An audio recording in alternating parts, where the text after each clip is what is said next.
So, did you know that YouTube originally started out as an online dating service that allowed people to upload videos of themselves and eventually pivoted to focus just on providing the best video infrastructure and became the huge platform that it is today?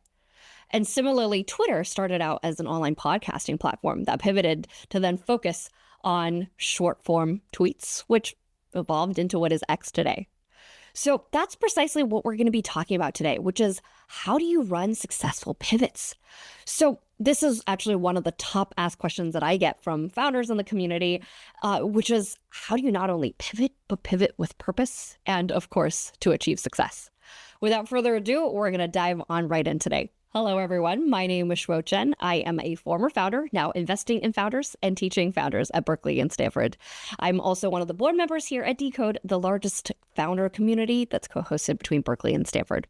And I'm really excited to share with everyone a little bit more about how to pivot with purpose. Specifically, we're going to be covering the 3 tactics today that are going to help you navigate this process. So without further ado, we're going to dive on right in. Let's start with the first tactic for today, which is to pivot successfully, you have to systematically run this process. Specifically, there are 4 core levers that you can leverage, and we're going to focus on how you can systematically change one of the 4 core levers to help you run this process. So the 4 core levers are problem, persona, promise, and product. If you need to think about pivoting your business, clearly it means you started with a really important problem, most of the time, even a personal pain point that's really important to you. You've been building a solution for a while, and the numbers are just not adding up. Either the user growth isn't there, or the user retention isn't there, or the sales number isn't there. And you know that you need to do something to make your business more successful, to grow it. And so oftentimes what you need to do is to test different things and figure out whether or not that's working. And that process is called pivoting. And so in order to do that successfully, you have to, first of all, start with the problem. So this bigger problem space that you've already identified is already a personal area of interest. And so you probably don't want to change it altogether. So if you're already building a hardware solution, you probably don't want to leave hardware altogether, but you want to take this big problem area and try to figure out, is there a different angle of looking at this problem so that it is better specialized for this target audience? Specifically, you want to prioritize urgent and high pain point problems for your target persona. So if you are changing one of the 4 levers of this, you're changing the problem part of this, you don't want to change any of the other levers.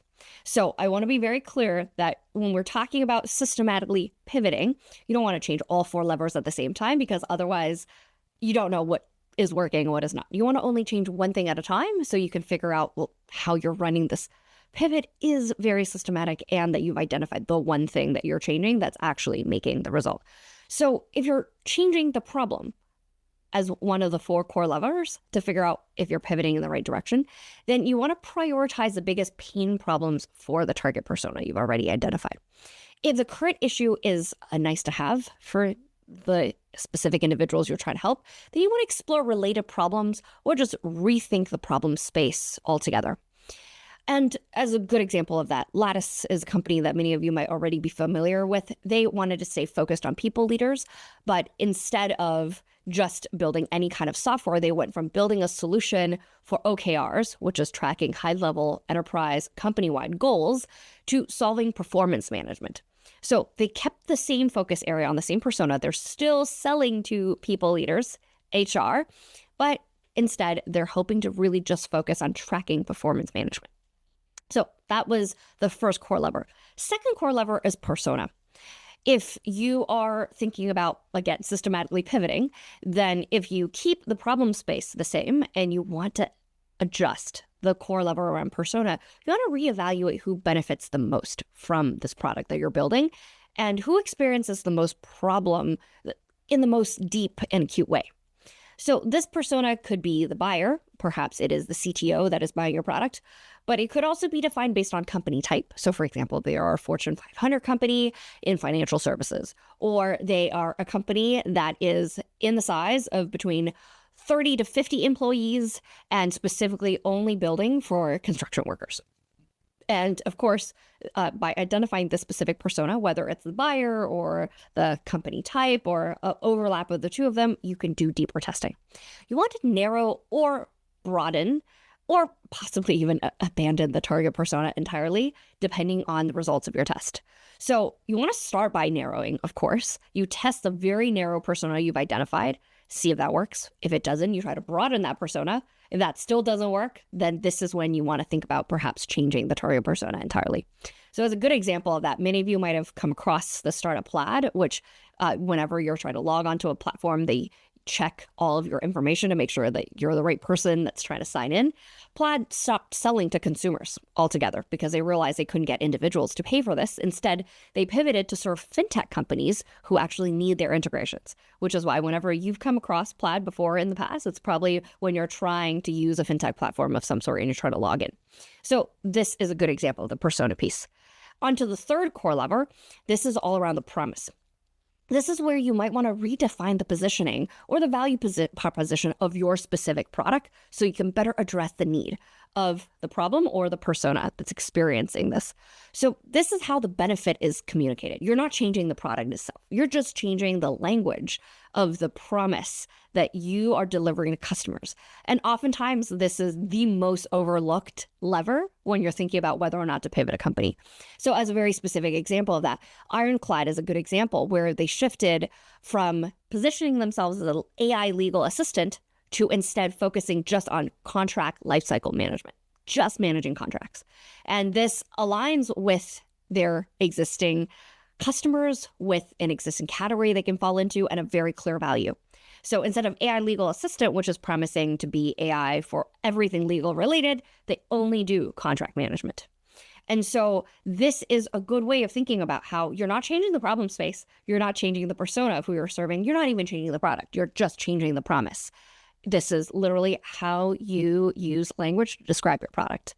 And of course, on the language that you use to message the product, we actually have a past video that talks about how to think about language and positioning and how to use the right language and words that your customers actually use to describe the product so that you can best adapt this language. If you want to check that video out, please feel free to check the link below or just check out all of our recent videos. You'll find the relevant video there, but we'll hyperlink it for you here as well. So this is the third lever. And that brings us to the fourth lever, which is all around the product. So if you've tried to redefine the problem, you've tried to redefine the persona that you're serving, you've tried to redefine the promise, and none of that is working, then this last lever that you want to pull on for thinking about pivoting for your product is specifically around addressing the underlying product. You want to actually change, update, improve the product to actually fulfill the promise. So you want to validate if the solution that you're providing and the business model that you have actually deliver value in a way that your users really want and that they're willing to pay for. So you want to figure out, well, is this really the right way of doing this? Or are users and my customers looking for something different? As a good example of this, Alma actually pivoted from serving physical therapist offices to instead digital tools that just support private practices during the pandemic because they notice that they need to make underlying product changes because of the pandemic. And so all of these four core levers across problem, persona, promise, and product are the four core levers that you would use to help you systematically manage this process of running a pivot. So this is all around just tactic one. And that leads us into tactic two for today, which is how to run a successful pivot. And this is all focused around validating the learning. So this is where you want to list key assumptions that you have that's driving the pivot. For example, a good example is Airbnb, which many of you are already very familiar with. Their hypothesis or the key assumption they're making is that there will be strong interest that increases over time from homeowners who are willing to let strangers stay in their home instead of a hotel. And of course, if this assumption is not true, then Airbnb's business wouldn't really work. But you want to take any sort of these key assumptions, like the one we just shared, you want to rank them by criticality and uncertainty.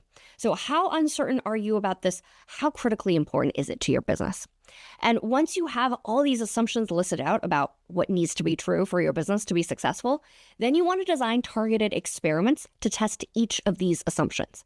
For example, in the Airbnb example, if you want to figure out whether or not there will be stronger interest that increase over time from homeowners, then you want to reach out to a targeted list, let's say 10 to 12 homeowners per day, to help determine whether or not there's interest.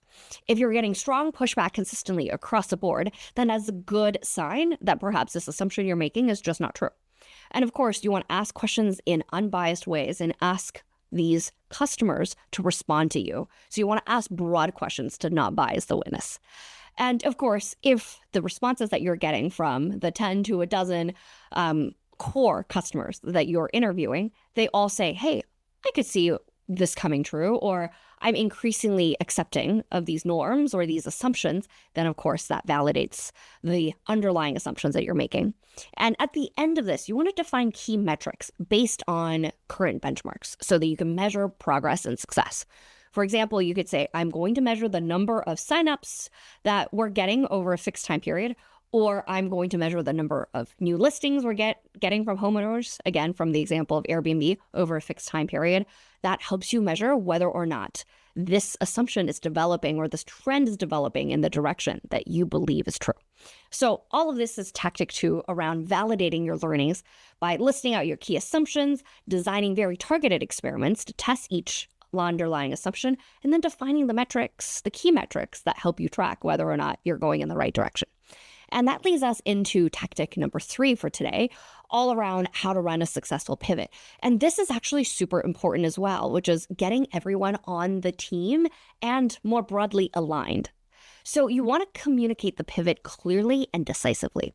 So if it's just you, of course, this is not as much of a challenge, but if you have a co-founder or if you have other team members, you want to announce a new direction as a firm top-down decision when consensus is impossible. Of course, if it's a very small team and you can get everybody on board and you can run processes at team retreats, for example, or at team meetings to make sure everybody is aligned, great. But if it's not possible to get everybody to agree, then you want everybody to be able to disagree and commit regardless to this new direction.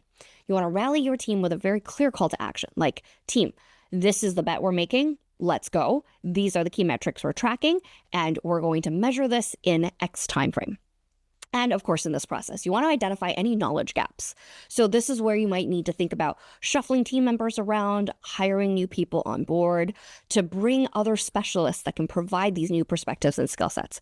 For example, if you're doing something in deep tech, like analyzing the soil of a specific agricultural plot of land for growing specific types of produce, you can't tell these scientists to just pivot away because they'll not only be depressed, but they wouldn't really know how else to do this otherwise. So you want to make sure that if this new direction you're going into require new knowledge and new skills and new experiences, you want to make sure to bring that on board. And of course, you want to recognize the skills that are needed to scale from 1 to 10 might be completely different than the ones that are required during the pivot process. Sometimes pivoting completely reshuffles the business. So perhaps in the core business, you feel like you've already gone from 0 to 1, but now that you've pivoted, you might instead go back a step. Instead of being in the growth mindset, which you've been in for a little while, going from 1 to 10, maybe you need to take a step back and go from 0 to 1 again. And so, of course, all of this is around this third tactic, which is making sure that you have the right team, right skill sets, right alignment to make sure that people are going to implement this pivot successfully. So all of these are tactics to hopefully help you run this pivot process successfully. So if you're a founder who's building for a while, looking at the metrics and feeling a little stuck and feeling like, hey, my business really needs to be growing faster to be successful, this is where you might be starting to think about, maybe I need to explore a pivot. And a pivot is really done in the form of running a process that is very systematic by changing one of the 4 core levers, by validating the learning and tracking that along the way, and by getting everybody on your team aligned. So if you want to learn more about other traps to avoid in this process or tools you can leverage to help you run this process very successfully, please feel free to check out the link below. And we invite you to also subscribe to our weekly newsletter so we can share other relevant pieces of advice with you as you come across these questions that you might have. But of course, if you have a new question that you really want to hear our perspectives on, please feel free to comment below or reach out to us via email or LinkedIn, and we would love to cover it in a future session. And in the meantime, of course, please like and share this video with your fellow founders in the community who might benefit from learning about how to run a successful pivot. Thanks so much for tuning in this week, and take care, and we'll see you next week. Bye.